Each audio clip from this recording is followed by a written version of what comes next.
Покрай нините на варненския квартал Аспарухово се изгражда център за зоотерапия. Собствениците му помолиха всеки, който има възможност да дари животни за изграждането на зоокът, който да работи с деца в неравностойно положение. Центърът е регистриран през 2013 година от бившия състезател по конна езда Пламен Климов. Дори през зимните месеци всеки ден се използва, за да се поработи на този манеж с деца с специални потребности. Той се намира в края на квартала Аспарухово. Изграден е само за тази цел. Кончетата са само също за тази цел, обучени специално, за да могат да отговорят на високите изисквания. Ето какво точно се случва тук. Това, което виждаме, е тренировката на 15-годишния Велико Великов, който ще е варненският представител в игрите на Special Olympics. През 2015 година американският град Лос-Анджелес ще организира надпреварата, но ще направи и нещо друго. Ще даде на състезателите с интелектуални затруднения едно незабравимо преживяване. Пример как неуморно да работят в сферите на спорта, здравето, образованието и създаването на общности. От 21 юли до 2 август среща ще се дадат 177 делегации от целия свят, 7000 атлети, 3000 треньори, 30 000 доброволци, 5000 почетни гости и над 500 000 зрители.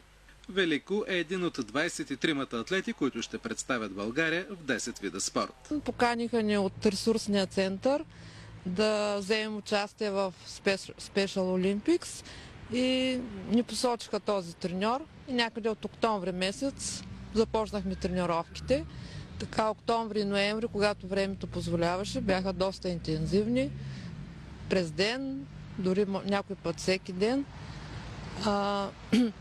Първо на него това му се отрази много добре. Той е много щастлив. Така с коня, с треньора, всичко се пасна.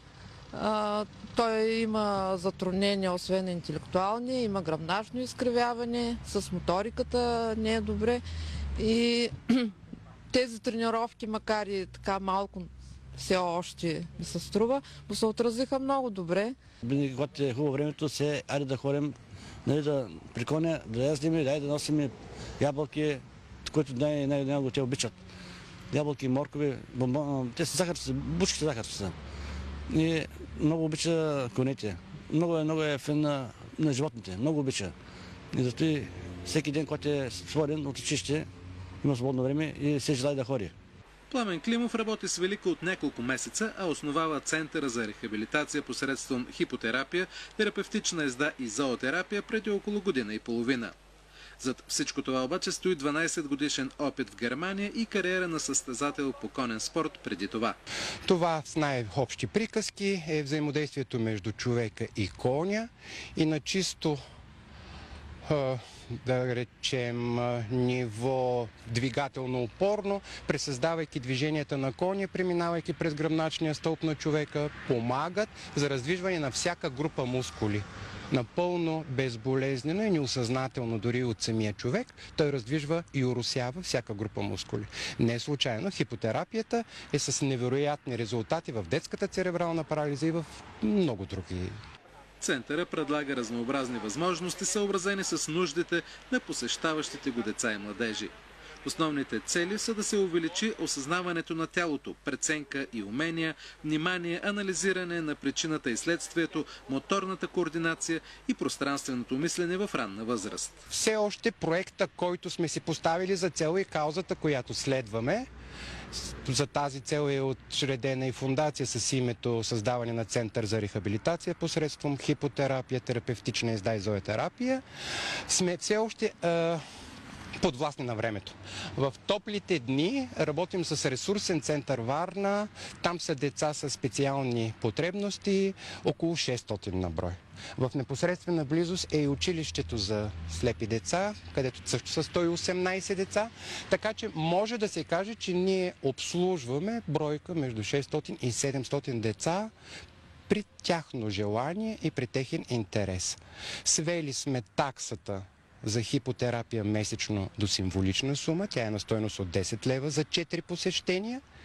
И имаме доста голям интерес и имаме доста добра посещаемост, но пак казвам във времето, когато позволява. За трудностите да се правят социални дейности у нас едва ли има защо да се говори. Въпреки това Пламен успява с най-трудното – да осигури материална база. Спомоществовател е дал на центъра прекрасен парцел в близост до квартала Спарухово. Има и 7 коня, които се справят отлично с задачата си. Следващото, което се е наумил, е да направи малък зоокът, за който са му необходими още животни. Идеята е децата след езда да могат да общуват с животните и чисто първо сигнално да си предават информацията и емоцията и впечатленията, които имат един от друг. За сега сме в много ранен стадий. Все още сме притиснати, както и много други неща в България, от липсата на средства. Подготвяме проект за кандидатстване, разчитаме на спонсорства, на благотворителни събития, които организираме с наши сили, с помощта на наши партньори и хора, които искат да ни помогнат. Повече от 70 деца вече са провели рехабилитационен курс тук.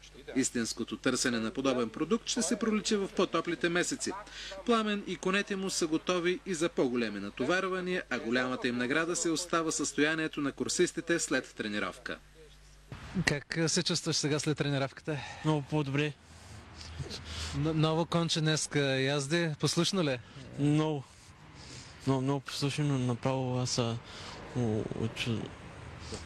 да. Кога пак ще си на тренировка? Не знам.